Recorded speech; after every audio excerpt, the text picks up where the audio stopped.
இடஒதுக்கீட்டை அதிகரிக்க வலியுறுத்தி தடையை மீறி பேரணி. சென்னையில் ஆயிரக்கணக்கான தமுமுகவினர் கைது.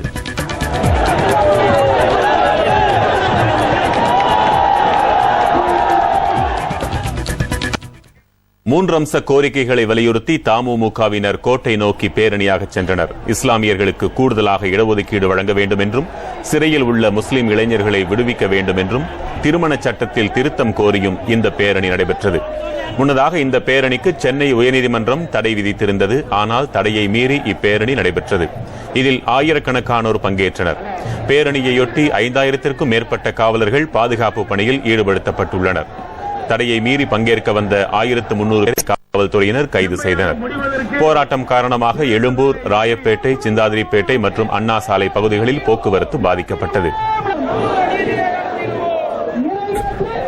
கோட்டையை நோக்கி அமைதி பேரணியாக செல்லும் தமுமுகவினருக்கு அனுமதி மறுக்கப்பட்டது சிறுபான்மை சமுதாயத்தினர் மீது அதிமுக அரசு காழ்ப்புணர்வோடு நடந்து கொள்கிறது என்பதற்கு சான்றாகும் என்று திமுக தலைவர் கருணாநிதி தெரிவித்திருக்கிறார். பொதுவாக தமிழக அரசு அண்மை காலங்களில் மக்களின் சாதாரண அடிப்படை உரிமைகளை கூட பறிக்கின்ற வகையில் பேரணி நடத்தக்கூட தடை விதிப்பதாக கருணாநிதி குற்றம் சாட்டியுள்ளார்.